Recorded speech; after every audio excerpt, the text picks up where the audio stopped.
హరే కృష్ణ.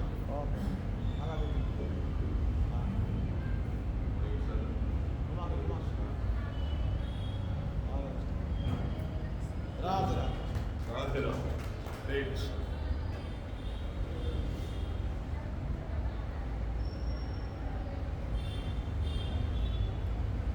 మాతృదేవో భవ, పితృదేవో భవ, ఆచార్య దేవో భవ, అతిథి దేవో భవ. జయ శ్రీ కృష్ణ చైతన్య ప్రభు నిత్యానంద శ్రీ అద్వైత గదాధర శ్రీవాసాది గౌరభక్త బృంద. హరే కృష్ణ కృష్ణ కృష్ణ హరే హరే, హరే రామ రామ రామ హరే హరే. ఏడుకొండలవాడ వెంకటరమణ గోవింద గోవింద. ఆపద ముక్కులవాడ ఉదయకాసులవాడ శ్రీనివాస్ గోవింద గోవింద. శ్రీదేవి భూదేవి శ్రీనివాస్ గోవింద. భూదేవి ఆదివరాజ స్వామి గోవింద గోవింద. శ్రీ అన్నవరం రమా వీర వెంకట సత్యనారాయణ స్వామి గోవింద. అయోధ్య ప్రివాస దశరథ మహారాజు కుమార శ్రీరామచంద్ర ప్రభు ధర్మమూర్తి సీతా రామ లక్ష్మణ భరత శత్రుఘ్న శ్రీ ఆంజనేయ స్వామి గోవింద గోవింద. రాధాకృష్ణ గోవింద, రాధాశ్యామ గోవింద, బృందావన గోవింద, మధుర గోవింద. బలే లక్ష్మీ నారాయణ గోవింద, పురీ జగన్నాథ్ బలభద్ర సుభద్ర గోవింద, రామేశ్వర సీతారామ గోవింద, ద్వారకాధీశ్వర పూర్ణిమ సత్యభామ శాంభవతి మాత గోవింద గోవింద. అహోబిల లక్ష్మీనాథ స్వామి గోవింద గోవింద. మృత్యులకు మృత్యు నరసింహస్వామి నమః. వసుదేవసుతం దేవం కంసచానూరమర్దనం దేవకీ పరమానందం కృష్ణం వందే జగద్గురుం. ఆ కృష్ణ పరమాత్ముడికి ఒకసారి జగద్గురువైన కృష్ణుడికి నమస్కరిస్తే అజ్ఞానం పోవడం అనేది ఉండదు. తల్లి అయి తండ్రి అయి మనల్ని కాపాడుతూ ఉంటాడు. గురువు అయి జ్ఞానాన్ని ఇస్తాడు, అజ్ఞానాన్ని తీసుకెళ్తాడు. అటువంటి భగవంతుడి ఈశ్వరుడే మన కష్టాన్ని పోగొడతాడు. అందుకే కృష్ణం పొందే జగద్గురు. కృష్ణ పరమాత్ముడు మనందరికీ కూడా జగద్గురు. ఆయన ఇచ్చిన గురువు మరొకటి లేదండి.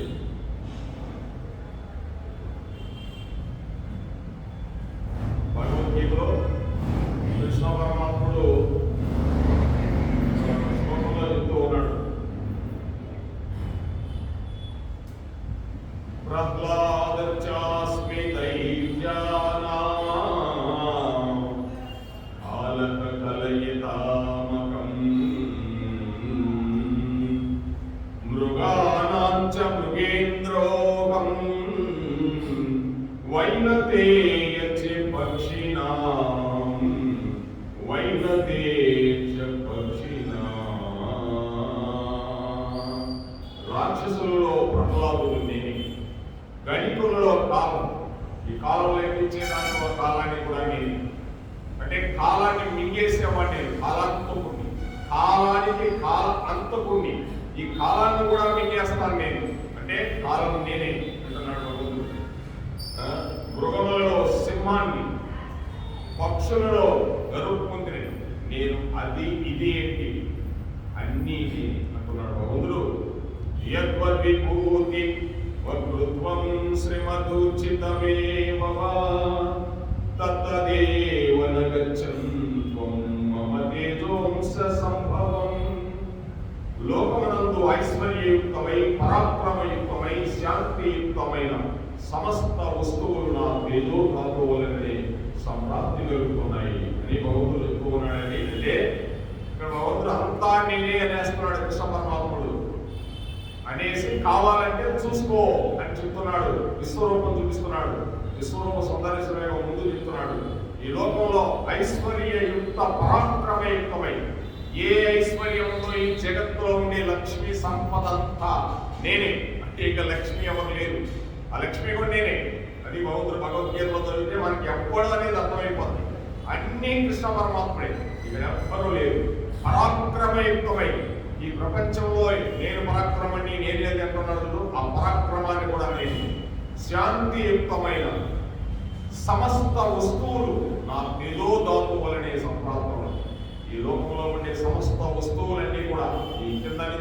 అమెరికాకి వెళ్ళి ఏనా కూడా నా తేజో వల్లనే, నా యొక్క తేజస్సుతోనే ఇవన్నీ తిరుగుతూ ఉన్నాయంటున్నాడు. ఒక విమానం వెళ్ళాలంటే భగవంతుడు ఇచ్చిన పెట్రోల్తో కానీ ఏదైనా కూడా లేవాల్సిందా, లేకపోతే లేదు.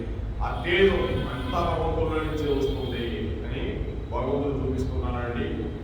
పశ్యామి దేవాంస్తవ దేవదేహి సర్వాంస్తదా భూత విశేష సంఘాన్ బ్రహ్మణమీశం కమలానహస్తం ఋషీంచ సర్వానురంగాంచ దివ్యాం అనేక బాహూదరవక్త్రనేత్రం పశ్యామి త్వాం సర్వతో అంతరూపం నాంతం న మధ్యం న పునస్తరినాది పశ్యామి విశ్వేశ్వర విశ్వరూప దంష్టాకరాళి నితచేముఖాని దృష్ట్వైవ కాలానల సన్నిభాని దిశో న జానే న లభే చ శర్మ ప్రసీద దేవేశ జగన్నివాస.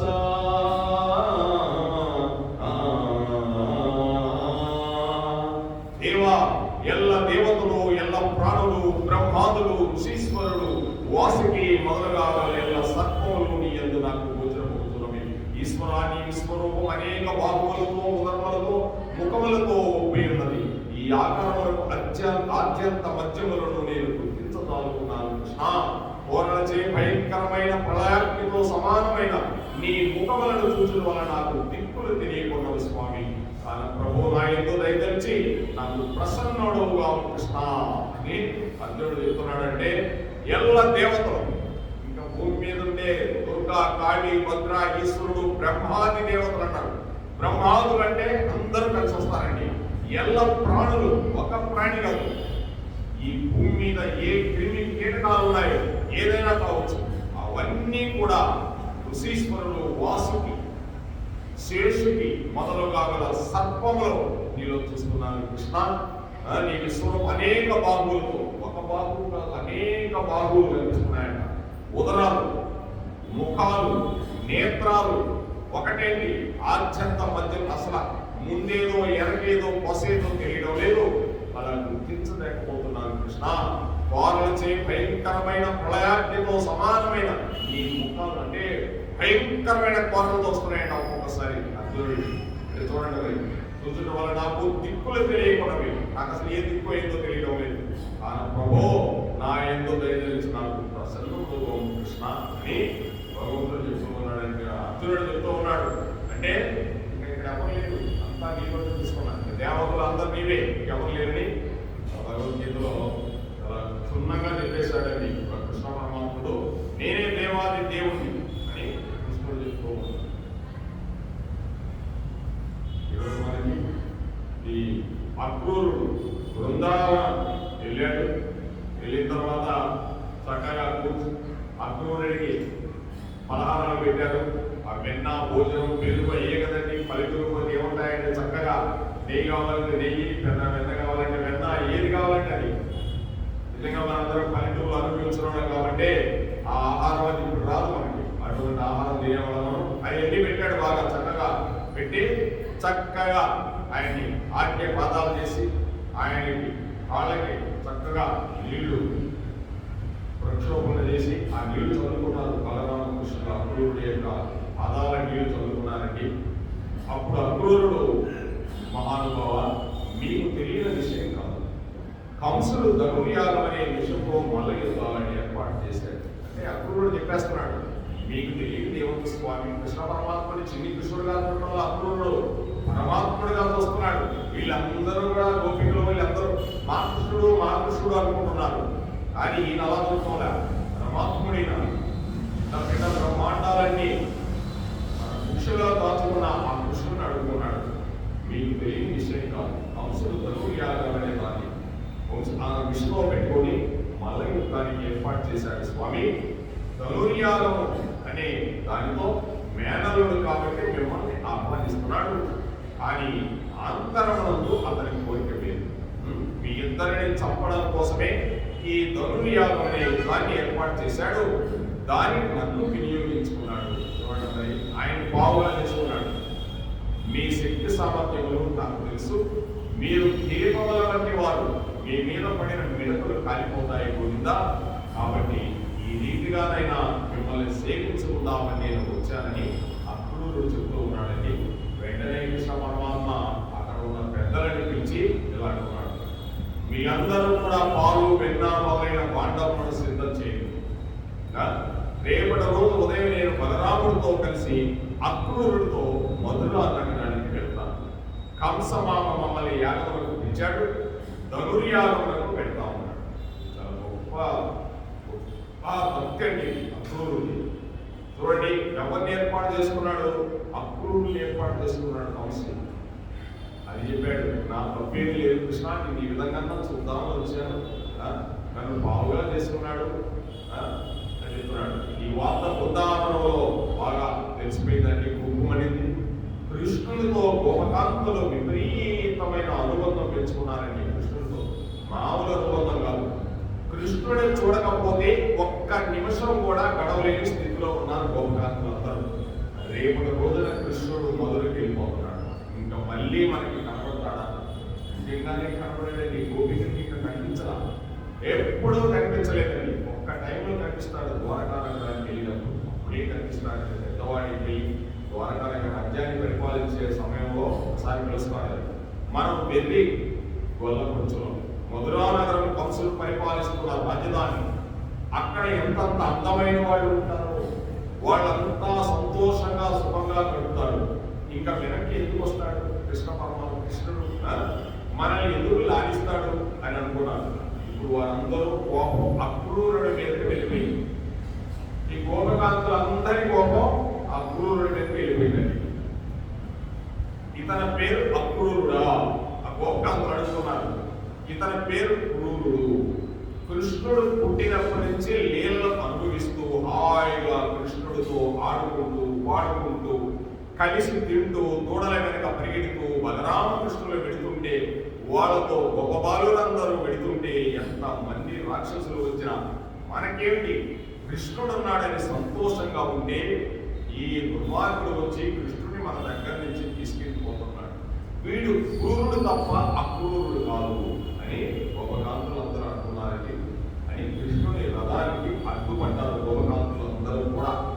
అంటే ఓ దామోదర, గోవింద, కేశవ, నువ్వు వెళ్ళడానికి వీలు లేదు, నిన్ను మేము విడిచి పెట్టి ఉండలేము.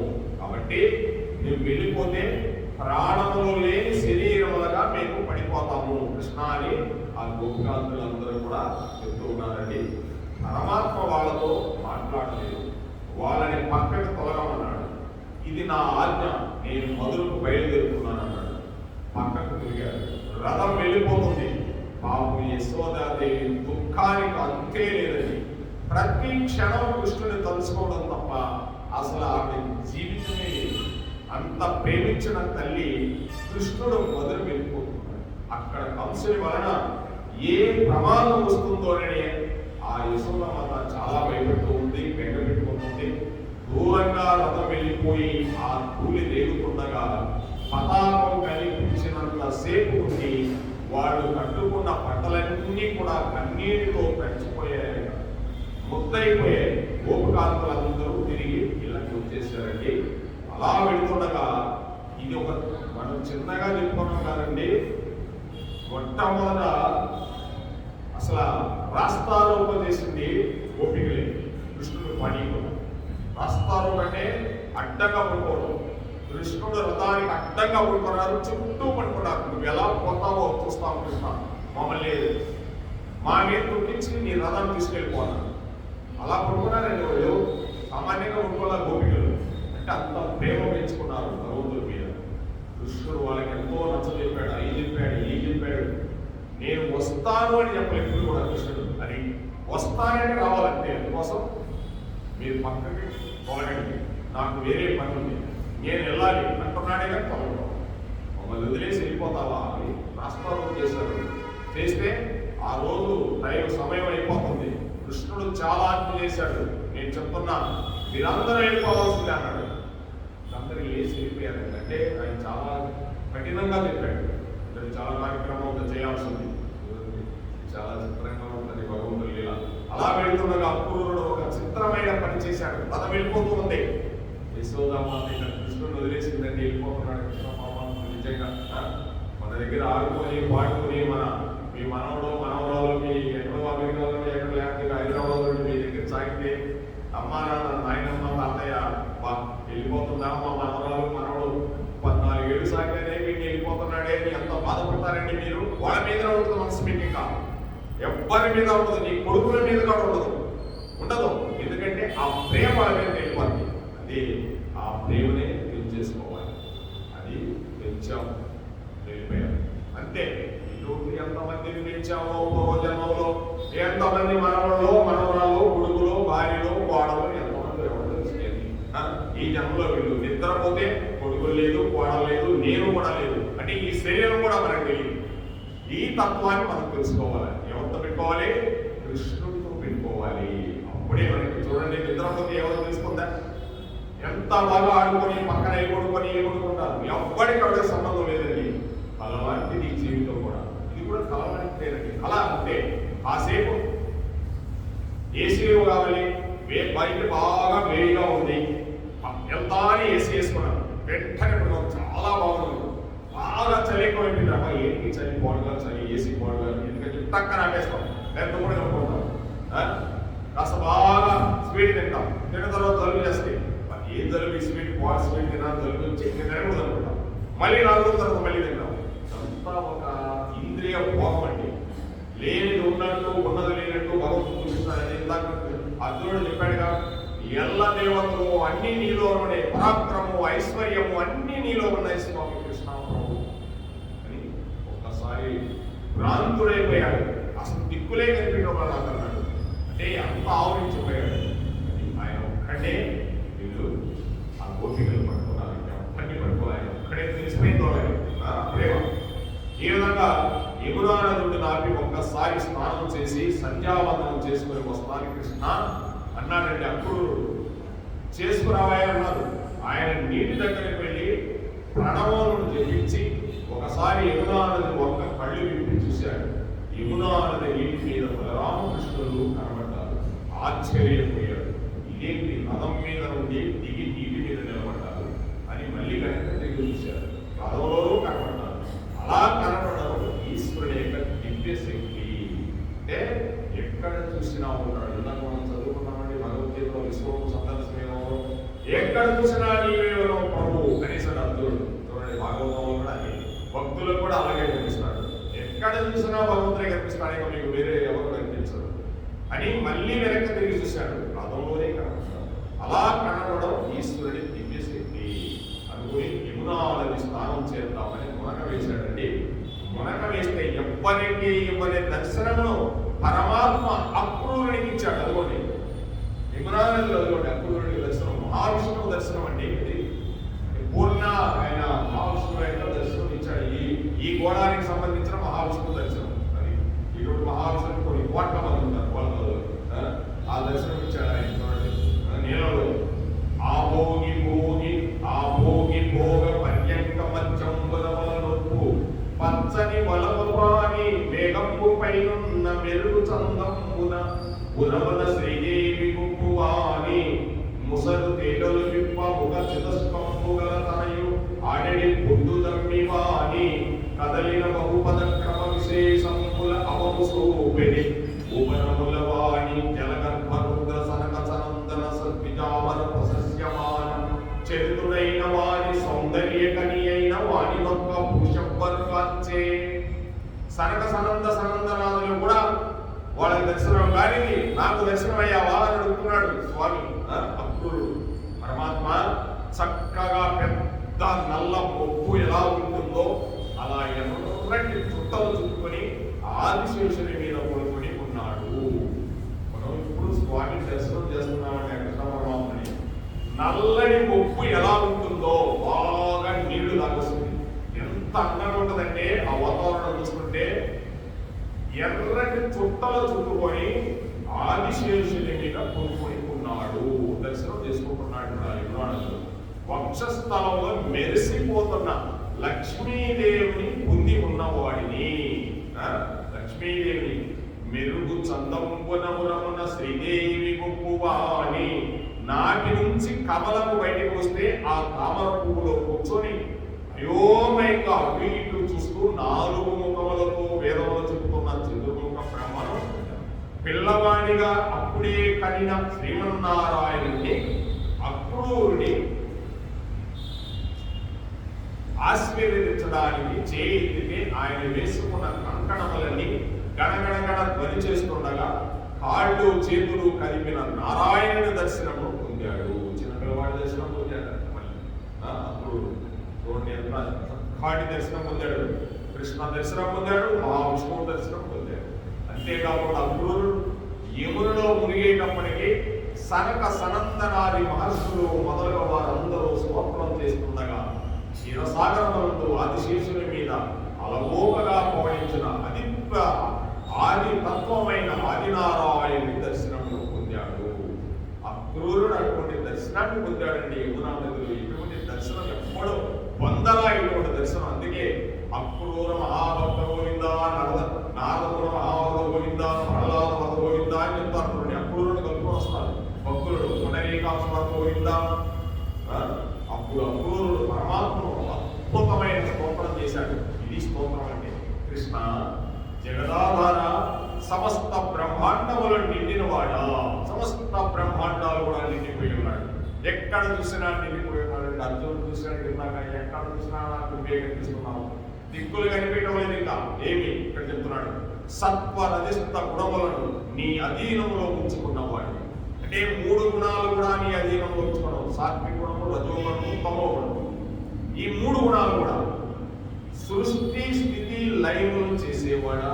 ఇవి బ్రహ్మాండములన్నింటినీ లయం చేసి ఆకరణ మర్యాద మీద పడుకుని ఏమీ తెలియని వాడిలా వనరేలులో పెట్టుకొని వటపత్రశాయి తండ్రి ఈనాడు శేషుని మీద పడుకుని నాకు ఇలా దర్శనమిచ్చావా అని అక్రూరుడు చెప్తున్నాడండి. అంటే ఈ బ్రహ్మాండాలని లయం చేస్తాడంట. లాస్ట్ లో భగవంతుడు చేసినప్పుడు ఒక మర్యాద మీద పడుకొని ఏమీ తెలియని వాడిలా బొటన వేలు చిక్కుకొని నోట్లో పెట్టుకొని ఉంటాడంట. వటపత్ర సాయి తండ్రి ఈనాడు శేషుని మీద కొడుకుని నాకు ఇలా దర్శనమిచ్చావా.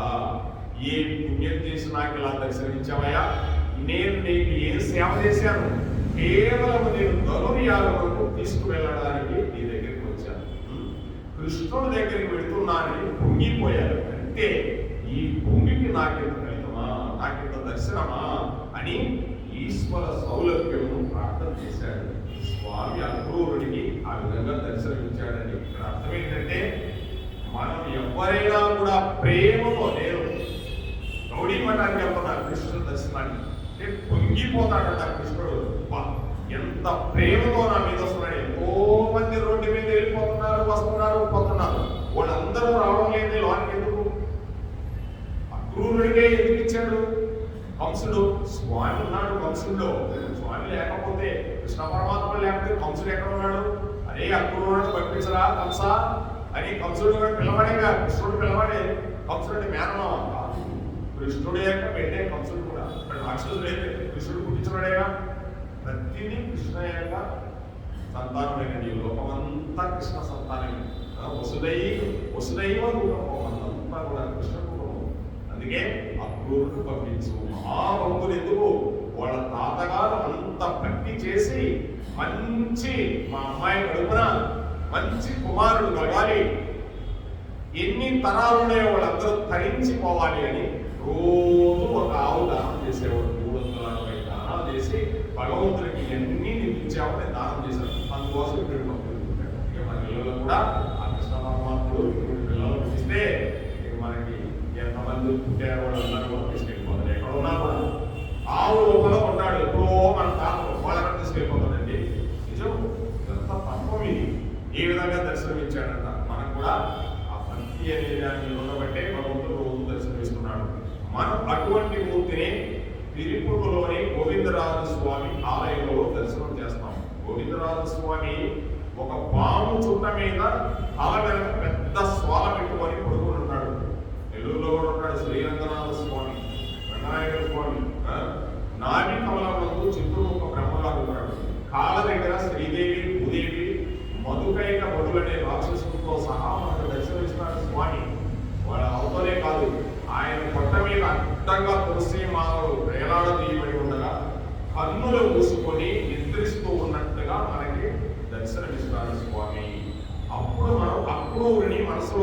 తీసుకొని అక్రూరుడు దర్శించిన శ్రీమన్నారాయణ తత్వం ఇక్కడ కనబడుతుందని ఆ గోవిందరాజ స్వామిని కూడా మనం దర్శనం చేసుకోవాలి. అటువంటి దర్శనంలో పొంది అక్రూరుడు సాయంకాలం చీకటి పడుతుండగా బలరామకృష్ణుడితో కలిసి మధురా నగరానికి చేరుకున్నాడు. కృష్ణుడు తన ఇంటికి వచ్చి ఆనాటి రాత్రి విడిది చేయవలసిందిగా కోరాడు అక్రూరుడు. మా ఇంట్లో విడిది చేయవయా అన్నాడు. దానికి కృష్ణుడు నేను ఇప్పుడు రాను. రాక్షస సంహారం పూర్తి అయిపోయిన తర్వాత, కంసుని సంహరించిన తర్వాత యోగ్యమైన కాలములందు వచ్చి నీ ఇంట నేను తప్పకుండా ఆతిథ్యాన్ని స్వీకరిస్తాను కూడా అని మాట ఇచ్చి ఆ రాత్రి బలరామకృష్ణుడు ఊరి బయట పడుకున్నారంట. స్వామి ఊరి బయట పడుకున్నారంట. పళ్ళని ఆపేసంట. మరునాటి ఉదయం మధురా నగర ప్రవేశం చేశాడు బలరామకృష్ణుడు. ఇప్పుడు మధురా నగరం అంటే ఉత్తరప్రదేశ్ లో మన కళ్ళ కనిపిస్తుంది. ఉత్తరప్రదేశ్ లో మధురా నగర ప్రవేశం చేశాడు. బలరామకృష్ణుడు చేసిన గొప్ప చేష్టములను తెలుసుకున్న వారిని మధురా నగర వాసులు మేడల మీద నిలబడి స్వామి వారిని చూస్తూ ఉన్నారు. ఎంతో ఆనందంగా బలరామకృష్ణుడు నడుస్తూ ఉంటే మధురా నగరం రాజవీధుల్లో వింటున్నారు. కంసుడికి బట్టలు ఉతికే చాకల వాడు మంచి మంచి పట్టుబట్టలన్నీ ఉతికి మూటని తీసుకొని తల మీద పెట్టుకొని వెళ్ళిపోతున్నాడు. కృష్ణుడు అతను పిలిచి, మేము నందమహారాజు గారి పిల్లము, మాకు కూడా పట్టుపచ్చలు కావాలి, ఇవ్వమయ్యా కనుక్కోవటం అన్నాడు కృష్ణ పరమాత్ముడు. అంటే చాకలన్నాడు కృష్ణుడితో. చాలా పొగడతడంతో అన్నాడండి, ఎట్టెట్లరా మనుదేంద్రు చేలములు మీకి పడియే మిత్రుడు కంఠం జోడుదులే పయోకృతగది రసంబులను మత్తులై ఇట్టారం జరగాక గొల్లలకు మీ కెప్పంగి నోరాడిన్ కట్టా ప్రాణము పోలు పోయేదు సుమి కంసోద్యతిన్ పాలక. అంటున్నాడు, ఈ విషయం మా కంసరాజు గారికి తెలిస్తే ఎంత ఆగ్రహం వస్తుందో తెలుసా? ప్రాణములు ఉగ్గడించేస్తాడు కంస మహారాజు. మీరు పెరుగులు నేతులు తాగి బాగా పోగొట్టున్నారు. ఇవేమైనా మామూలు పంచెలు అనుకుంటున్నారా? ఇవి సాక్షాత్తు కంస మహారాజు కట్టుకునే పంచెలు. అందుకోసం ఇవి మీకు ఇవ్వాల్సిన అవసరం లేదు. ఇది కంసుడికి తెలిసిందంటే ఈ పీకలు ఎగిరిపోతాయి అని వెర్రి మాటలు మాట్లాడకుండా వెళ్ళిపోమని ఆ కృష్ణ బలరాములు అన్నారండి. ఇప్పుడు మీరు బలరామకృష్ణుడు మధురా నగరాన్ని ప్రవేశం చేసినప్పుడు మనం వెంటనే అక్కడికి వెళ్ళాలండి. ఇక్కడ మిథులా నగరానికి వెళ్ళాలి. ఆ రోజు విశ్వామిత్రుడు తాటకి సంహారం అయిపోయిన తర్వాత ఇంటికే వెళ్ళాలి. అంతే కదండి. తాటకి సంహారం కోసమే తీసుకెళ్ళాడు. దశరథ మహారాజుకి అదే చెప్పాడు, అయ్యా నీ బిడ్డలు నాకు పంపించాడు. దశరథ మహారాజు అమ్మో నేను పంపిస్తున్నాడు. సరే. తర్వాత కౌసల్యమ్మ పంపించింది. వశిష్ఠుడు చెప్పాడు, పెద్ద స్టోరీ. ఆయన సామాన్యుడు కాదు, ఆయన తోడు పంపించండి, ఆయన చాలా విద్యలు నేర్పిస్తాడు అని చెప్తే వశిష్ఠుడు చెప్తే అప్పుడు పంపించాడు. దశరథ మహారాజు కొడుకు మీద అంత ప్రేమ. ఇప్పుడు ఎవరైనా పిల్లవాడు ఐఐటీలో సీట్ వచ్చింది కాన్పూర్లో పంపించాల్సిందే. అబ్బా ఎట్లా పంపిస్తాం, అంత దూరం వచ్చింది, లేకపోతే మళ్ళీ ఎక్కడైనా చదువుకుంటాలి అంటే కుదరగా భవిష్యత్తు చూడాలిగా. అట్లా దశరథ మహారాజు పంపించలా. నా చాలే వేరే ఉంటాలి, అమ్మో నేను పంపించాను, నా రాముడు అంటే చాలా ఇష్టం అన్నాడు. తర్వాత చెప్పాడు, అంతా చెప్పిన తర్వాత పంపించాడు. పోయినైనా మీ అమ్మగారికి నమస్కారం చేసుకున్నావు అన్నాడు. రామచంద్రుడు పోతానే కౌశల్యకి నమస్కారం చేశాడు. చేస్తానే ఏంటైనా అన్నాడు. అమ్మ ఇలా విశ్వామిత్రుడు మనసు చూశాడు, ఇక్కడ రాజ్య సంహారం ఉందంట, నన్ను వెళ్ళమన్నాడు నాన్నగారంటే విజయేస్తున్నాయినా ఇల్లు రాండి అంతే. తాటికేముంది, భయం ఏం చెప్పాలా, అమ్మ వెళ్ళిరా ప్రయోజకుడు అవుతావు. ఈ చదువుకునే పిల్లవాడికి కూడా వెళ్ళరా, ఇక్కడ దొరకపోతే తిండి ఏదో ఒకటి తిను, అక్కడ రొట్టె గిట్టె ఏదో ఒకటి నేను ఉత్తరప్రదేశ్ లో ఆ రొట్టెని అలవాటు చేసుకుని బాగా చదువుకో. 5 ఏళ్ళే కదా, ఎంతసేపు వస్తావు, నీ భవిష్యత్తు బాగుంటుంది అంట. అమ్మ తండ్రి అలాగే బెబ్బే చెప్తాడు, అయ్యో మనకి కొట్టాయి కూడా బాగా ఇష్టమే లేదే ఇది లేదు అంటాడు. కానీ అమ్మకి అలా ఉండదు. వెళ్ళి బాగా చదువుకొని ప్రయోజకురా. అమ్మకి వాడు చాలా ఉంటుంది, కానీ వాడు ప్రయోజనం చేయాలా. అలా చేసింది కౌశల్యం. సరే వెళ్ళిపోయాడు. తాటకి సంహారం అయిపోయింది, ఇంటికి రా. దానికి పని అన్నాడు రామచంద్రుడు తీసుకెళ్తాడు. గురుగారు కదా, గురువు ఏం చెప్తే చేయాలంటే. విశ్వామిత్రుడు ముందు పోతున్నాడు, రామచంద్రుడు ముందు వెళ్తున్నాడు, లక్ష్మణుడు వెనక వెళ్తున్నాడు. ఎంత స్పీడ్గా వెళ్తున్నాడంటే ఓడినా ఎలా వెళ్తుందో అలా వెళ్తున్నాడు విశ్వామిత్రుడు. వీళ్ళు వెనక పడి వెళ్ళిపోతున్నారు రామలక్ష్మణుడు. బలరామకృష్ణుడు వెళ్ళే ఆనాడు ఆ రామలక్ష్మణులుగా ఉన్నాయి ఈ బలరామకృష్ణులేనండి. సామాన్యులుగా పరమాత్ముడు 7 కొండల మీద ఉన్నాడు, గోవిందరాజుల కింద పైన ఆయన. చూసారండి, భగవంతుడు ఎప్పుడు మనతోనే ఉంటాడండి. మనమేం తెలుసుకోలేకపోతున్నాం, ఎక్కడో ఉన్నాడు అనుకుంటున్నాం. మరి వెళ్ళిపోయిన తర్వాత అక్కడ గౌతమ మహర్షి ఆశ్రమం చూపించాడు, అంతా అయిపోయింది. ఆ ఆశ్రమంలో రామచంద్రుడు అడుగుపెట్టిన వెంటనే అహల్యామాత బయటకు వచ్చేసింది. ఆయన కాలు తగిలి ఆమె రాయి కాలేదండి.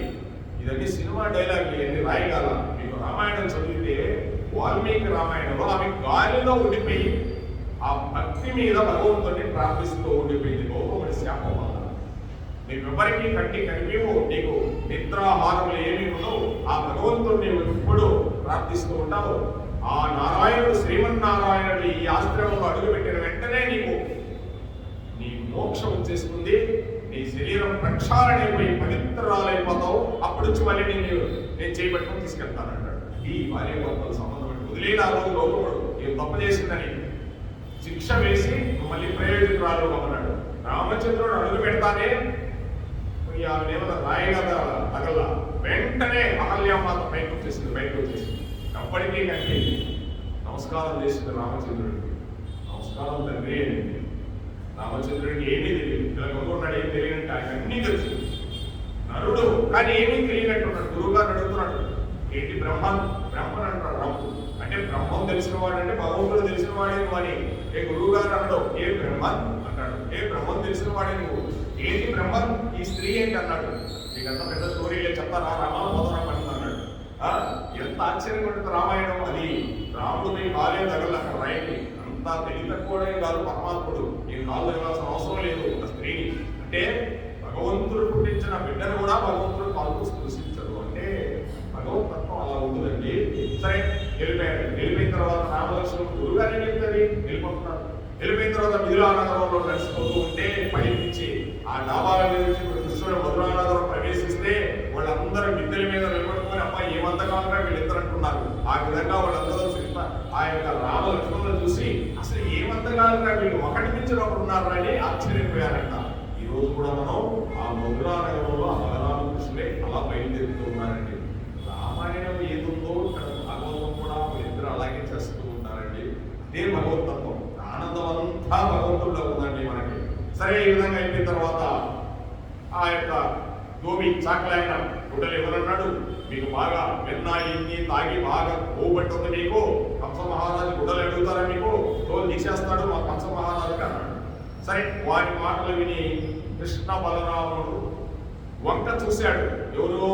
కృష్ణుడు బలరాముని వంక చూశాడు. ఓహో అన్నయ్య ఇంకా ఈ పుణ్య మానవు అని పిడికిలు పిలిచి ఆ చాకల వారి నెత్తి మీద ఒక బుద్ధి పుట్టాడండి.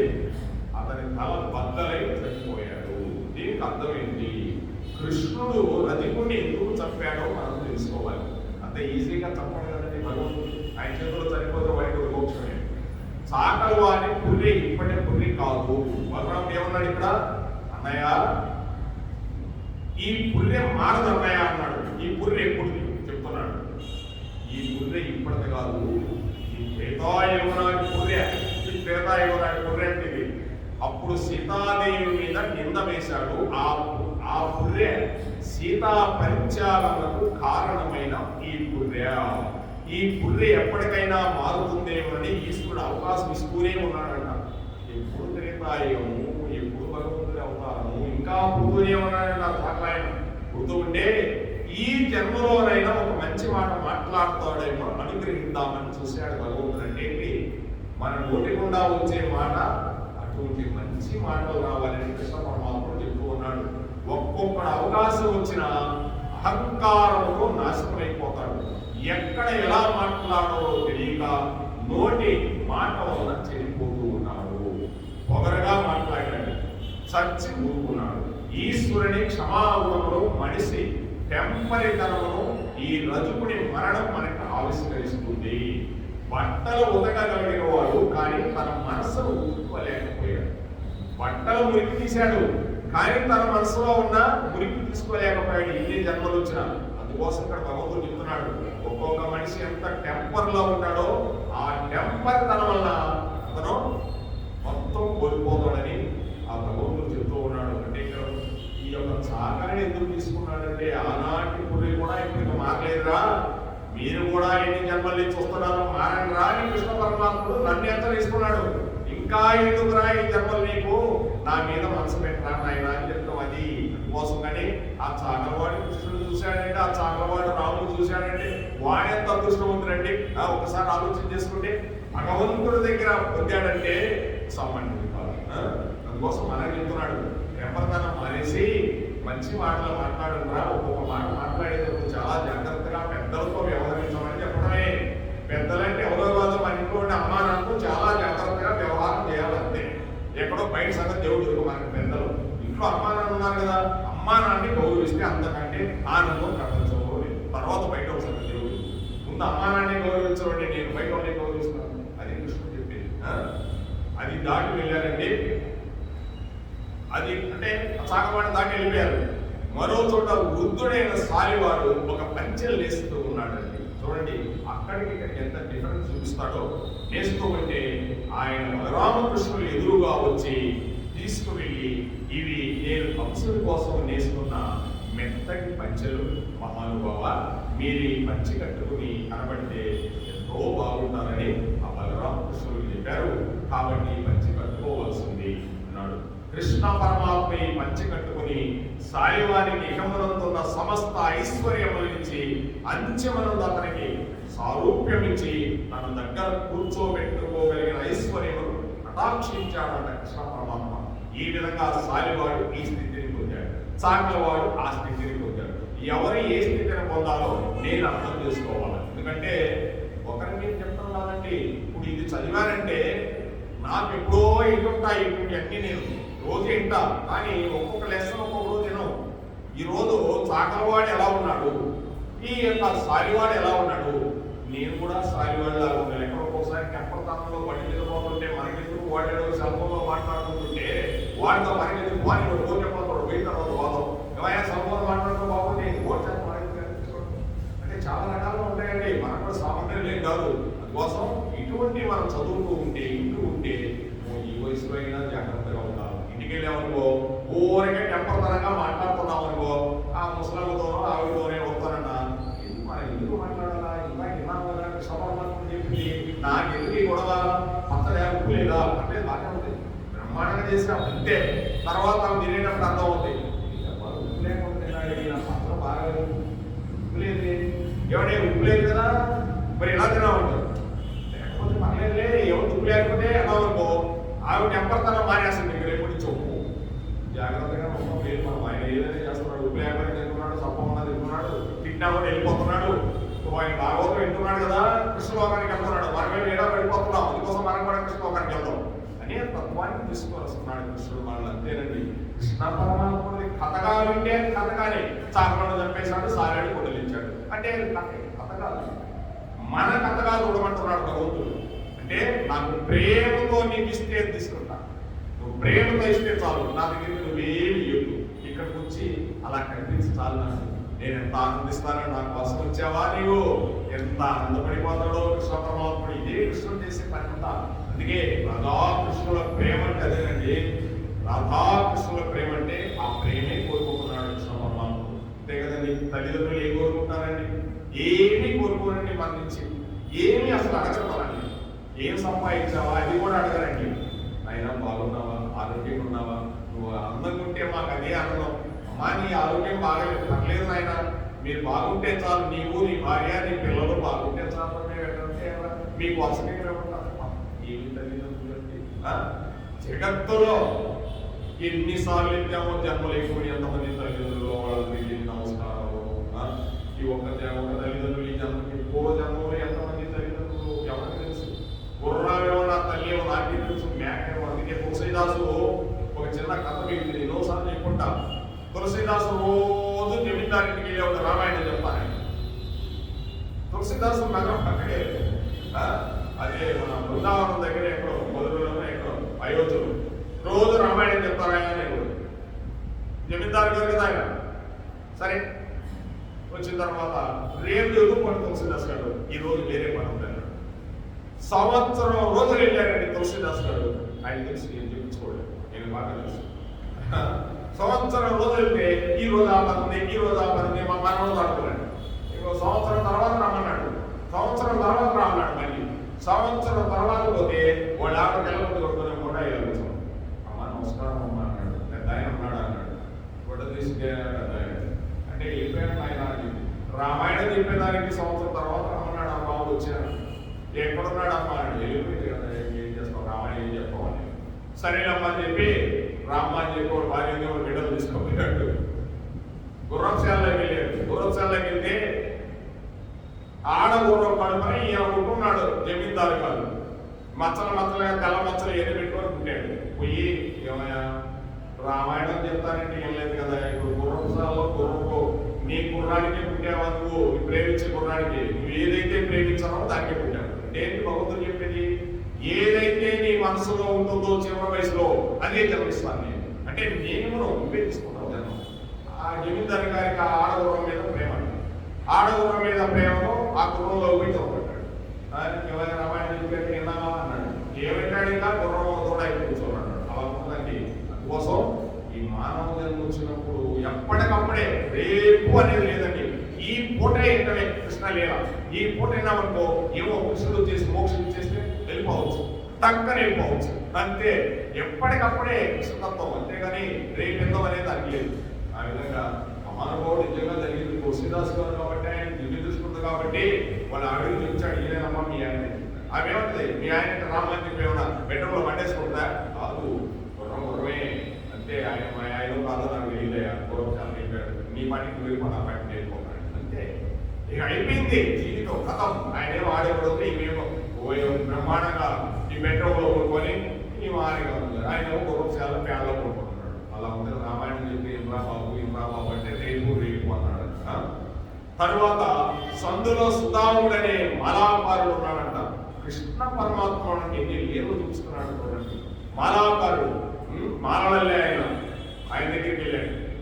అంటే ఆయన కంసుడికి పుష్పమాలలు పెడుతూ ఉన్నాడు. ఆ మాలాకారుడు ఎదురు వచ్చి లోపలికి తీసుకువెళ్ళి కూర్చోబెట్టి ఆజ్ఞపాద చెవులు ఇచ్చాడు. కృష్ణ, నా జన్మ ధన్యమైపోయిందయా, ఏమి అదృష్టం, మీరిద్దరూ ఇవాళ నా దగ్గరికి ఇచ్చేశారు. దయచేసి నేను ఇస్తున్న ఈ పుష్పమాలను అలంకారం చేసుకోవాల్సిందని ఆ పుష్పమాల ఇచ్చాడని కృష్ణ పరమాత్ముడికి, బలరాముడికి. అప్పుడు పరమాత్మ పొంగిపోయాడంట. కృష్ణ పరమాత్మ ఏం చెప్తున్నాడండి భగవద్గీతలో? పత్రం ఫలం పుష్పం తోయం యో మే భక్త ప్రయచ్చతి. ఓ భక్తుడా, పరమాత్ముడు పత్రం పుష్పం ఫలం తోయం యో మే భక్త ప్రయచ్చతి అంటాడు. యో మే భక్త, నాకు ప్రీతితో నువ్వు ఏది ఇచ్చినా దానికి రెట్టింపు కోట్ల రెట్లు నేను ఇస్తాను. రెట్టింపు కోట్ల రెట్టింపు. అది భగవద్గీత ఏం చెప్తున్నాడు? యోమే భక్త ప్రయచ్చతి అంటున్నాడు. నీవు ప్రేమతో ఏమి ఇచ్చినా పుచ్చుకుంటాను, ఏడుస్తూ ఇచ్చింది మాత్రం నేను పుచ్చుకోను అంటాడు కృష్ణ పరమాత్ముడు.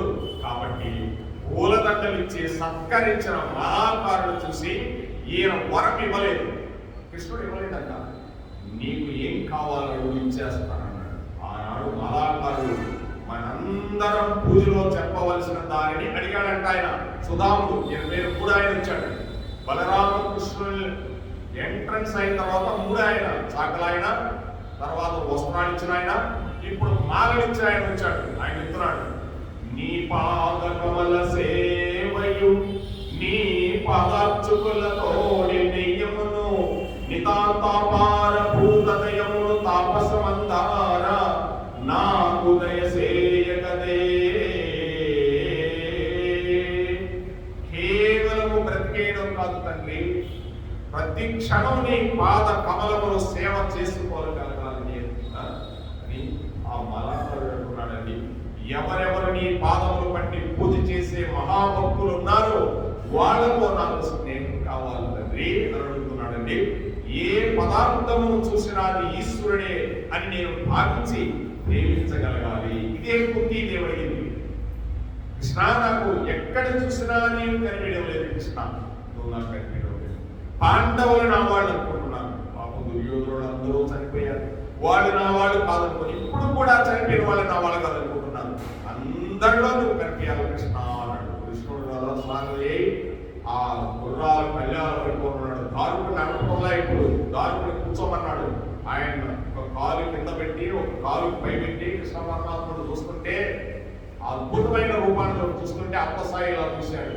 ఇంకా నీకు సమయం ఉందా అంటూ గుర్రాలు ఎదిరించాడు. అంతే ఎప్పుడు వెళ్ళిపోయాడు, నువ్వు లేకుండా వెళ్ళిపోయాడు ద్వారా అంటే నీకు పరీక్ష కొట్టాలా, అప్పుడు నీకు మోహం తీరాలా, అప్పుడు నన్ను తెలుసుకుంటావు, అంతవరకు నీ మోహం తీరదు అన్నాడు. అంటే మనం కూడా మోహం తీరాలనే సామాన్యం విషయం కాదండి. అప్పుడు అవి మోహం లాస్ట్లో లేనిది, ఈ పిల్లలు ఈ పరీక్షలు ఈ ధర్మరాజు వీళ్ళందరితో నాకేం పని అసలు, వీళ్ళు ఎవరు అసలు అని చెప్పి అందరూ కలిసి అడుగు మార్గం పెట్టి ఎవరు ధృతరాష్ట్రుడు, గాంధారి, ఇంకా చాలా మంది ఉన్నారు. వీళ్ళందరూ కలిసి కుంతీదేవి వీళ్ళందరూ కలిసి అడుగు మార్గాన్ని వెళ్ళి అడుగులో కూర్చొని అమలు చేసుకుంటారు. వ్యాసవాసి దగ్గరికి వెళ్ళారు. వ్యాసవాసి కూడా కూర్చొని 3 రోజులు మీకు పని ఉందని చెప్పాడు ఆయన. అలా ఉన్నది భగవంతుడు. ఎన్నున్నా కూడా లాస్ట్కి అంత రాజ్యాన్ని వదిలేసి వెళ్ళిపోయారండి.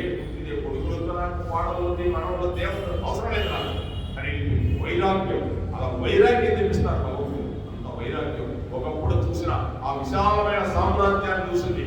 దుర్యోధనుడు నడిచొస్తుంటే, దుశ్శాసనుడు వస్తుంటే, 100 మంది కొడుకులు వస్తుంటే, గాంధారి ధృతరాష్ట్రుడు కూర్చొని ఈమె విదురుడు ఇంట్లో కూర్చొని నా కొడుకులు ఇంత అన్యాయం అయిపోయారు, రాజ్యం లేదు, అరణ్యాలు పాలైపోయాడు, ద్రౌపది చీరలో పోయాడు, చుట్టిన పోసుకుని వెళ్ళింది అరణ్యానికి, విదురు మహారాజుకి నమస్కారం చేసుకుంటే కృష్ణుడు వచ్చాడు. అప్పుడు అట్లా నీకు ఎందుకు, నేను ఏదో సరిచేస్తానని చెప్పాడు. అటువంటి అన్ని చూసింది. వీళ్ళందరూ ఏం చేయాలి, రంగపాత్రం ఎందుకు ఎందుకు వెళ్ళిందంటే అడుగులకు వెళ్ళిపోయి తపస్సులో ఉండి వీళ్ళందరూ అగ్నికి ఆహుతైపోయారు. అగ్ని ఆహుతంటే లేదండి, ధ్యానంలో ఈయన శరీరాన్ని వదిలేశాడు. అంటే ఇది నారదుడు చెప్పాడు. విదురుడు ఇవన్నీ కథంతా నారదుడు చెప్తాడు. ధర్మరాజు ఇంకా బాధపడతావు, ఎక్కడికి వెళ్ళాలో మీ పెదనాన్న, మీ పెదమ్మ, మీ అమ్మ వీళ్ళందరూ ఎక్కడికి వెళ్ళాలో అక్కడికి వెళ్ళారయ్యా, ఎందుకు బాధపడతావు? వాళ్ళ అరణ్యంలో ఏం తింటారో ఏదో అనుకుంటాడేమో. భక్తుల కోసం చెట్లు అరణ్యంలో నుంచి భూమి తగ్గుతున్నాయి పండ్లు ఇచ్చేదానికి, ఎందుకు బాధపడతావు? పరమేశ్వరుడు ఇస్తున్నాడు. అంటే భక్తుల కోసం ఏం తినాలని బాధపడగాకు, చెట్లు పైనుంచి భూమి మీద దాటుతున్నాయంట పండ్లు ఇచ్చే దానికోసం, భక్తుల కోసం. దానికోసం ఎందుకు బాధపడతావు అన్నాడు నారదుడు. అటువంటి వ్యక్తి భూమి మీద ఎవరున్నారండి? జ్ఞానం ఇచ్చారంటే నారదుడు. నారదుడు దదానీతం జ్ఞానం, నారదాన్ని ఉండేదారు మనకి విపరీతమైన జ్ఞానం ఇస్తున్నాడండి. నారదుడు ఒకసారి నమస్కారం చేసుకుంటే చాలు, నారాయణ లోకాన్ని చూపిస్తాడు, శివలోకాన్ని చూపిస్తాడు, బ్రహ్మలోకాన్ని చూపిస్తాడు, అండపిండ బ్రహ్మాండాలకైనా తీసుకెళ్తాడు. అటువంటి వాడు నారదుడు అండి, సామాన్యమైన వాడు కాదు. ఈ విధంగా చెప్తున్నాడు ఆయన, స్వామి ఏ పదార్థమును చూసినా అది ఈశ్వరుడే అని నేను భావించి ప్రేమించగలగాలి. ఇప్పుడు చెప్పండి, కృష్ణుడు అదే చెప్తాడు, అహమాత్మ ఉదాకేశ సర్వభూతాశ్రయస్తున్న, అన్ని జీవరాశులు ప్రకృతాత్మగా నేను ఆవరించిపోయినాను, అన్ని జీవరాశుల్ని ప్రేమించగలిగితే నన్ను ప్రేమించినట్టు. ఇదే చెప్తున్నాడు ఈ భక్తులు. ఏ పదార్థమును చూసినా ఈశ్వరుడే అని భావించాలి. మట్టి చూసినా, మాణిక్యం చూసినా, వేస్ట్ పదార్థం చూసినా, ఆ వేస్ట్ పదార్థం కూడా ఎక్కడి నుంచి వచ్చిందండి? మన శరీరంలో నుంచి వచ్చింది. ఒక ఏదైనా వేస్ట్ పదార్థం ఎక్కడి నుంచి వస్తుందండి? ఎక్కడి నుంచి వస్తుందో అక్కడ వెళ్ళిపోతుంది. ఎక్కడ ఏది చూసినా భగవతత్వం అంటే కనిపించాలి ఏ పదార్థాలని అని చెప్పారంటే, అలా ప్రేమించగలిగే గుణం కావాలనుకున్నాడు. దానికి ఎల్లలేదు, పూర్ణమై ఉండాలి. ఈశ్వరా నాకు అటువంటి భక్తిని ప్రసాదించవలసింది అని అడిగాడండి. అప్పుడు సుధాముడు అడిగాడు, మాలాకారుడు. అప్పుడు కృష్ణుడు పొంగిపోయి ఆ మాలాకారుడికి ఆలింగనాన్ని సౌఖ్యాన్ని ఇచ్చాడంట. ఇంతకంటే ఆనందం ఉందండి. భగవంతుడు ఆలింగనం తీసుకున్నాడంటే లక్ష్మీదేవిని శ్రీ వెంకటేశ్వరుడు ఆ యొక్క స్వామి సుప్రభాత సేవ ముందు జరిగేటప్పుడు ఆ స్వామి అమ్మవారి ఒక్కసారి ఆలింగనం చేసుకుంటాడంట. ఆలింగనం చేసుకున్నప్పుడు అమ్మవారి యొక్క ఈ బొట్టు చూడండి, పెద్ద బొట్టి, చిన్నది కాదు, కనిపిస్తే కనిపించకుండా పెట్టుకుంటారు. ఇప్పుడు వీళ్ళు ఏమో కనిపిస్తే ఏమవుతుంది, చిన్నది, మరి ఎక్కువ పెట్టుకోకూడదు, పెద్ద బొట్టు పెట్టుకుంటే ఆ బొట్టు అమ్మవారి స్వామి గుండెల మీద ఇక్కడ ముద్ర పడుతుందంట. అది ఆ సుప్రభాత సేవలో చిన్న వరుడు ఉంది. అటువంటి స్వామి ఆలింగనం చేసుకున్నాడంటే ఎంత అదృష్టవంతుడండి. మరి ఆంజనేయుల్ని ఆంజనేయ దగ్గరికి రాయ హనుమా అన్నాడు. ఆంజనేయుడు ఎంత వినయవిధేయులని వంగి వంగి వంగి వంగి పోయాడు. రావయ్యా దగ్గరికి రావయ్యా అన్నాడు. వెంటనే ఆలింగనం తీసుకున్నాడు. సీతామాత ఆలింగనం చేసుకునే ఆ యొక్క బాహువులు, ఆ ఉదరము ఆంజనేయ స్వామి ఆలింగనం చేసుకున్నాడంటే ఈరోజు మాలాకారిని ఆలింగనం చేసుకున్నాడు ఆ రామచంద్రుడి. ఎంత అదృష్టం అండి. అందుకే తండ్రి కన్నా ప్రపంచంలో అతి ముఖ్యమైనది ఏంటంటే కొడుకు పెద్దోడైన తర్వాత, పెళ్ళైన తర్వాత ఒక్కసారి కొడుకుని కింద నుంచి పైదాకా చూసి పొంగిపోతూ కొడుకుని ఒక్కసారి ఆలింగనం చేసుకుంటే ఎంత బాగుంటుందో అని నాన్నగారు ఊళ్ళుతున్నాడంట. అంటే తన రూపాన్ని తన ఆలింగనం చేసుకోలేడు, తన రూపంగా బయట ఉన్నాడు. కొడుకు రూపంలో ఈయనే కొడుకు రూపంలో ఉన్నాడు. ఇక్కడ కొడుకు ఒక ఆయన లేడు. ఆయన ఆలింగనం చేసుకుంటే ప్రపంచంలో ఆయన అంత మించిన ఆనందం లేదని అదే దశరథ మహారాజు చేసుకుంది. ఇప్పుడు ఆయన కూడా భక్తుడే, ఆయన సొంత కొడుకు. ఆ విధంగా ఆలింగనం చేసుకుంటున్నాడు. మనల్ని కూడా అని భక్తి అంటే తనంతరం ఆ ప్రదేశంలో దాటి ముందుకు వెళ్తున్నారట బలరామకృష్ణుడు. వెళుతుంటే ఒక కుబ్జ ఎదురైందండి. కుబ్జ అంటే మీకు తెలుసు, ఇవన్నీ దశమ స్కందంలో గొప్ప రహస్యాలు మనం తెలుసుకోవాల్సింది. ప్రేమ, కృష్ణ ప్రేమ అంటే భక్తి అంటే ఎలా ఉంటుందో, కృష్ణుడికి ప్రేమ తీసుకెళ్తారంటే వెంకటేశ్వరుడి దగ్గరికి పోయి ₹1,00,000 ఇస్తానన్నా కూడా తీసుకోడు స్వామి. నువ్వు ప్రేమతో కష్టపడి రిక్షా దొరికి చెమట వచ్చి ₹2 తీసుకోపోయి ఉండీలు వేస్తే పెద్ద చేయి కదా స్వామిది. ఆ రోజు ఆ యొక్క విశ్వరూప సందర్శనే చూపించి భూసభలో త్వరగా సాత్వికి పిలిచాడు. సాత్వికి వచ్చేసి తొందరగా అన్నాడు. 6 వచ్చేసి అన్నాడు. అక్కడ విశ్వరూప సందర్శనం చూపిస్తే చక్క నడిచిపోయాడు కృష్ణుడు. పోతూ సాత్వికని తీసుకెళ్ళాడు. విదురుని కూడా తీసుకెళ్ళాడు. రావయా విదురు అన్నాడు. తీసుకుంటే ఆ విదురులో పెద్ద పూలదండ తీసుకొచ్చి కృష్ణుడికి వేశాడంట. ఆ కృష్ణుడు చేతులు చూస్తే పెద్ద ఏడు స్వామి, పెద్ద చెయ్యి, ఎర్రటి కాంతులు, ఆ గోడల్లో వచ్చే కాంతులు, ఆ వెంకటేశ్వరుడు ఆ శ్రీనివాసుడు కాంతులు అటువంటి చెయ్యి గుండీలో పెట్టాడంట. అక్కడి నుంచి పెట్టి ₹2 తీసుకుంటాడు. తీసుకొని లక్ష్మీదేవి శ్రీదేవి భూదేవి శ్రీదేవి తీసుకోంటాడు. ఏది స్వామి చిరిగిపోయి నోటు చమకోసం వస్తుంది. ఏంటంటే చమకోసం అయితే మన అబ్బాయి రిక్షా దొరికి కష్టంగా సంపాదించి ₹2 వేసాడే, అది దోలేపోయి ఎక్కడ దాచుకుంటుంది. నాకు పర్సులు గిరుసులు ఏమంటే జాకెట్లో దోపుకోక మనకు అవసరం ఏమంటాడంట స్వామి. అంటే బిడ్డ ప్రేమతో ఇచ్చాడు, జాగ్రత్తగా దాచిపెట్టుకో. చాలా డబ్బులు ఆయన ముందు మనకి 5 వేస్ట్. ఈ 2 డబ్బులు, ఈ ₹2 ఎవరికి ఇవ్వాలి? కుబేరుడికి వడ్డీ రూపంలో ఇవ్వాలి. అందుకే భక్తితో ఇచ్చిందే ఆయన ఇస్తాడంట కుబేరుడికి. కుబేరుడు రోజు అడుగుతాడంట రావి చెట్టు కిందకు వచ్చి. రావి చెట్టు ఉందండి, దీంట్లో ముందు చూపిస్తా. రావి చెట్టు ఉంది ఇప్పటికి. ఆ రావి చెట్టు కిందకు వచ్చి, స్వామి నా పైసలు ఏముందని ఆయన ₹100 వచ్చింది, ఆయన కష్టపడి సంపాదించినాడు, ఎప్పుడూ తీరుస్తావు స్వామి, కానీ అంతవరకు తీసుకోపోన్నాడు. లేకపోతే ఎంతసేపు తీరుస్తాడు ఆయన కుబేరుడికి? వీడేసే డబ్బులతో ఊరగా తెచ్చేస్తాడు. వద్దు, నా భక్తులు ప్రేమతో ఇక్కడికి వచ్చి ఏ కోరికలు లేకుండా దాచిపెట్టి ఉండి కట్టి పసుపు గుడ్డ కట్టి ఎప్పుడు వేస్తున్నాడో నెత్తి మీద పెట్టుకొని వచ్చి వాడు ఏం తీసుకుంటున్నాను కుబేరా, అందరినీ తీసుకోవడం లేదు, ప్రేమతో వేస్తున్నాడు. నా మీద ప్రేమతో లేనండి. తల్లిదండ్రులు కూడా మనం బాగా సంపాదించడం మాత్రమే తల్లిదండ్రులు ఆనందించరండి. సంపాదించిన ఆనందిస్తారు. నన్ను ప్రేమతో పలకరించాడా లేదా అనేది ఒక్కటే అమ్మా నాన్న ఆలోచన చేస్తారు. అన్నం తిన్నావా లేదా అని అడిగినా కూడా పట్టించుకోరు. అమ్మా బాగున్నావా, ఆరోగ్యంగా ఉన్నావా నాన్న అంటే చాలు, వాళ్ళు పొంగిపోతారు. అది భగవంతుడు ఇచ్చే ఆనందం కూడా. తర్వాత ఆ కుబ్జ ఎదురైందండి. ఇవి మనం తెలుసుకోవాల్సిన ఘట్టాలు. ఎదురు వచ్చిన కుబ్జ త్రివిక్ర అంటే 3 రకాలుగా ఉంచుకున్నాడు. ఊని వలన ఆమెకు శరీరంలో 3 వంకరలు ఏర్పడ్డాయంట. చూడండి, మీరు ఎక్కడన్నా ఊని వాళ్ళు ఉంటారు చూడండి, ముందు ఇలా ఉంటారు, మళ్ళీ ఇలా ఉంటారు. పాపం వాడిని ఏ జన్మలో చేసుకున్నారు ఎవరికి తెలుసు. పోయే ఊని వాడిని ఎగురించుంటారో అది పూజించుంటారు. దానికోసం ఎప్పుడైనా నేను ఎగురించుంటే స్వామి కృష్ణ పరమాత్మని నమస్కరించుకుని నాకు కూడా గుండు రాకుండా చేసి స్వామి ఎందుకంటే చిన్నప్పుడు ఎప్పుడు అనుకుంటా ఉంటాం మనం. నిజంగానండి మన తప్పులన్నీ క్షమించుకుంటున్నా. ఏమన్నా అవమానించానో, ఏం చేశానో కృష్ణ నీకు పాదాలకు నమస్కారం, అంతా నీవే, నిన్ను అవమానించినట్టే. ఆవిడ ఎదురొస్తుంది. కృష్ణ పరమాత్మ ఆవిడ వంక చూశాడండి. కుబ్జ అందంగా ఉండదు కదండి, ఉండదు. ఆవిడ కృష్ణుని వంక చూసి మురిసిపోతుందంట. కృష్ణుడు అంటే మాట్లాడి అసలు అంత అందంగా ఉంటాడు కృష్ణ పరమాత్మ.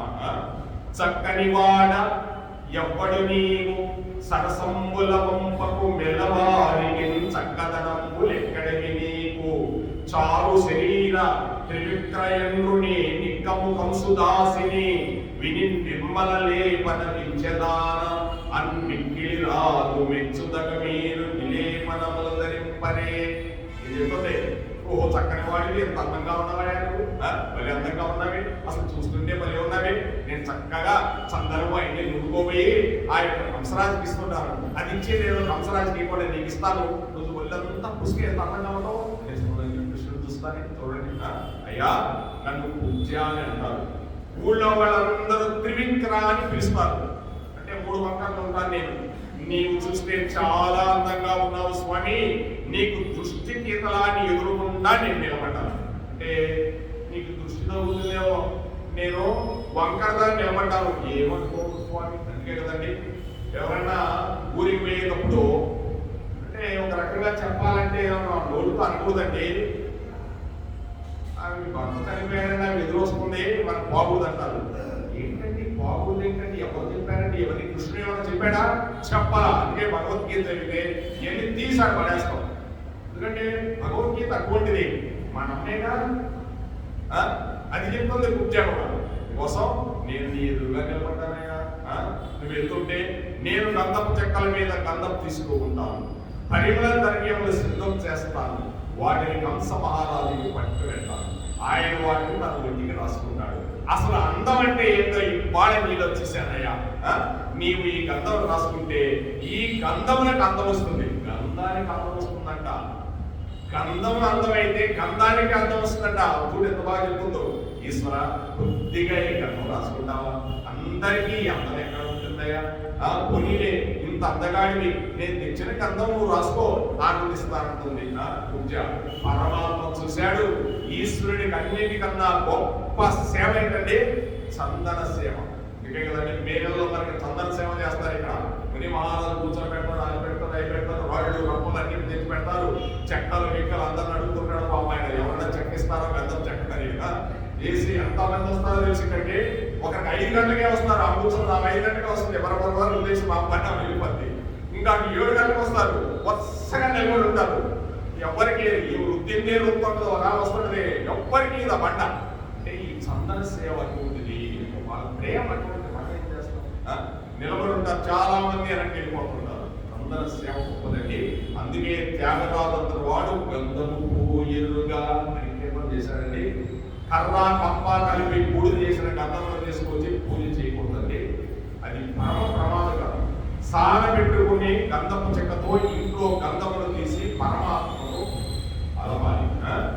గంధము శీతంలో చల్లగా ఉంటుంది, అది పరమాత్మను చల్లగా ఉంచుతుంది.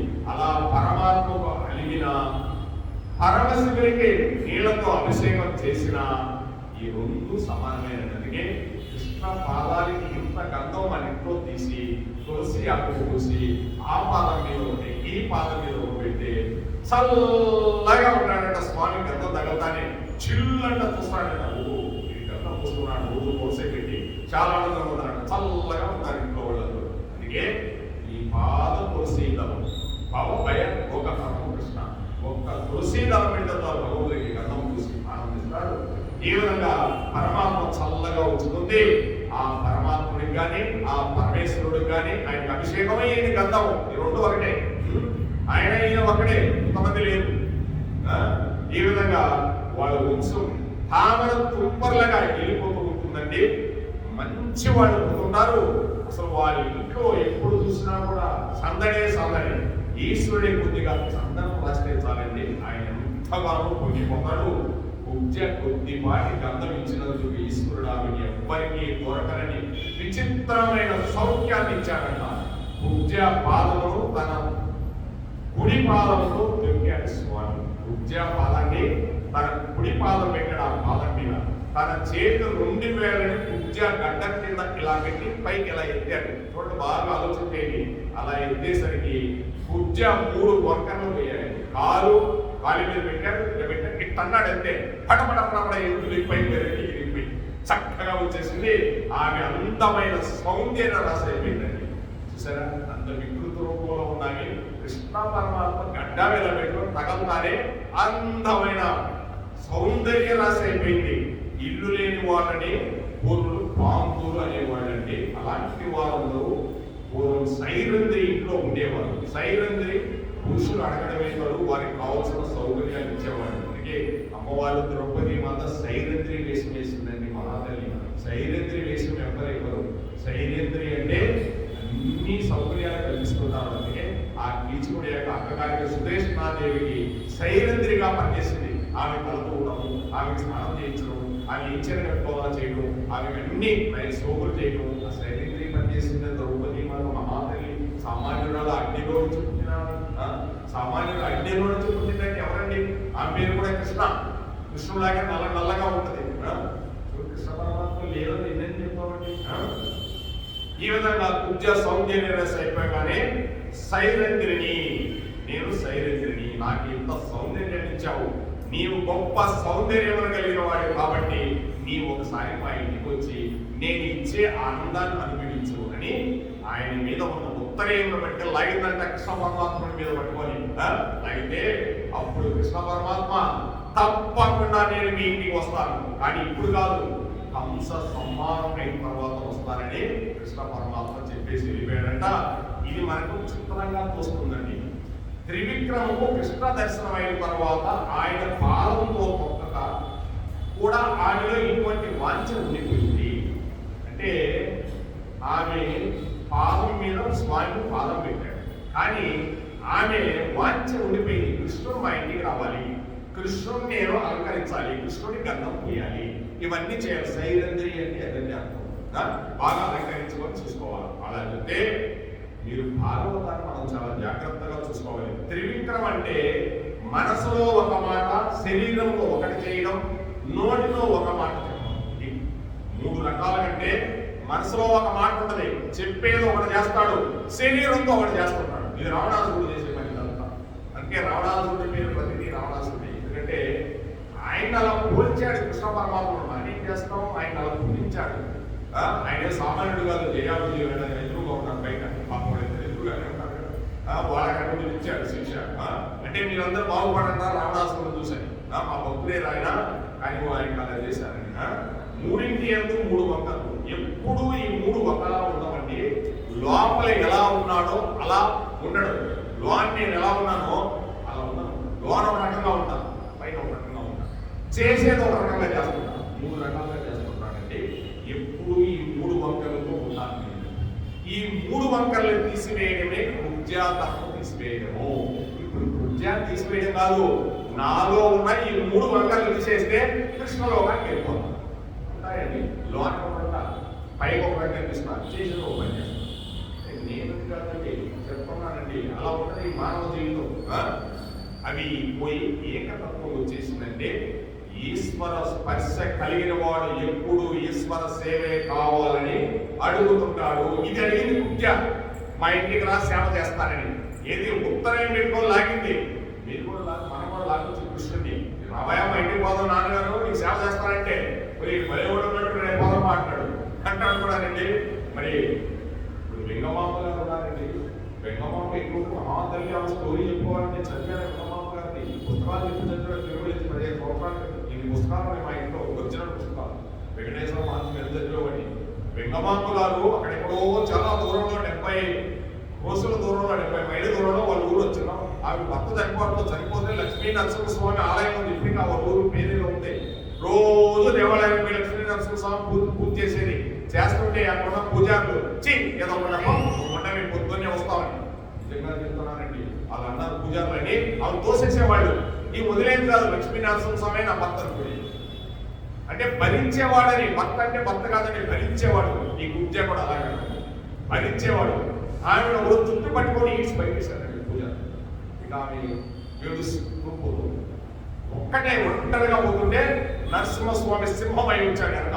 ఆ ముందు పోతుంటే ఆయన వెనక సింహమై వస్తున్నాడు. ఆయన వస్తుంటే ఇక మాటల తీసుకోబోయి వెంకటాచలంలో పడేశాడు. ఆమె ఓ నా స్థానం అదేనని అక్కడ పడేస్తే ఆమె ఎంతో గొప్ప స్త్రీ అయిపోయింది అనుకుంటున్నావు వెంకటేశ్వరుడి దగ్గర. సరే పెద్ద గురించి చదవాలంటే చాలా గొప్ప స్టోరీ. సరే ఒక రోజు కృష్ణ పరమాత్ముడు ఆమె ఇంటికి వెళ్ళిపోయాడు. వెంగమాంబ ఇంటికి వెళ్ళిపోయి వెంగమాంబ రాసుకో నా లీలలో అనుకున్నాడు. చిన్ని కృష్ణుడు అయిపోయాడు. చిన్ని కృష్ణుడు అయిపోయి నేను యశోద ఇంటికి పని చేసామని ఇది చేసామని అది చేసామని రాసుకుంటున్నాను. రాసుకుంటుంటే అక్కడ స్వామి వారి కైంకర్యం చేయాలి. గంట కొడుతుండ పొద్దున్నే కదా సుప్రభాత సేవ చేయాలి కదా. గంటలు కొడుతుంటే ఇక్కడ వినిపించింది పక్కనే అది. నేను వస్తానని చెప్పి ఆ గోడ ఎదుర్కొంటాను. గోడ ఎక్కువ దూకి వెళ్ళిపోయి మళ్ళీ స్వామి ఉత్తరాయణ పట్టేసి వెళ్ళిపోయాడు. బంగారు ఉత్తరాయణ ఇక్కడ పట్టేసి వెళ్ళిపోయాడు. ఆ పూజారిని చూస్తే ఆ ఉత్తరాయణం లేదు. ఉత్తరాయణం లేదు. ఉత్తరాయణం ఉండాలి కదా, తలుపులు తీశారు కాదు. ఈంద్ర స్వామి ఉత్తరాయణం ఏంది? ఇప్పుడంటే ఉత్తరాయణం వేస్తున్నారు లేదు. ఆనాడు స్వామికి అలాగే చేసేవాడు. ఆ ఉత్తరాయణం లేదు. ఆ ఉత్తరాయణం ఎక్కడ పోతే వెంగమాంబ గారు అమ్మవారింటికి పోయి ఉంటాడు. ఎక్కడ పోతాడు స్వామి? పదప్ప అన్నాడు. ఆమె ఇంటికి పోయాక అమ్మ స్వామి ఏమన్నా వచ్చాడయా వచ్చి చిన్ని కృష్ణుడయ్యి యశోదాము కథలు చెప్తుంటే రాసుకుంటున్నా. ఉత్తరం వాడు వాడేసిపోయాడు. గోడదూకి వెళ్ళిపోయాడు. సరే ఎంత ఉత్తరం ఎంత ఆశ్చర్యకరమైన అంతకుముందు ఆ నీళ్ళు కూడా అనేవాడు. అప్పుడు ఆయన చూపించాడు ఆమె గొప్పతనం ఏందో. అంటే ఆ భక్తుల యొక్క గొప్పతనం, ఈ పూజ గొప్పతనం కూడా మనలో ఉన్న వంకర్లు తీసేదాని కోసమే కృష్ణ పరమాత్ముడు ఈ గుజ్జారావుని ముందుకు తీసుకొచ్చాడు. చూడండి ఎన్ని లీలలు చేశాడు. ఎంట్రన్స్ లోనే మనకి జ్ఞానం. ఇంకా భాగవతం పంతారం చదవవసరం లేదండి. ఈ నలుగురు గురించి చదివామంటే అత్యున్నతమైన జ్ఞానం. ఎందుకంటే ఈ బుర్ర మార్పు, ఈ బుర్రను అక్కడ వేసేసాడు. చూడండి రాధే రాధే రాధే రాధే రాధే కృష్ణ గోవింద రాధే రాధే కృష్ణ గోపాల రాధే గోవింద రాధే గోపాల రాధే గోవింద రాధే గోపాల రాధే గోవింద రాధే గోపాల రాధే రాధే రాధే రాధే రాధే. జై రాధా కృష్ణ గోవింద కి, రాధా శ్యామ్ గోవింద కి, బృందావన గోవింద కి, శ్రీ రమా వేద వెంకట సత్యనారాయణ స్వామి గోవింద. జై రామచంద్ర ప్రభు కి, జై సీతారామ గోవింద కి, జై ద్వారకాధీశ కృష్ణ కి, ఏడుకొండలవాడ వెంకటరమణ గోవింద గోవింద. రుక్మిణి పాండురంగ విఠల గోవింద కి, శ్రీ అప్పుడూరు వరద గోవింద కి, మహాభక్త గోవింద కి. జై శ్రీకృష్ణ పరమాత్మకి. సర్వం శ్రీకృష్ణ అర్పణమస్తు.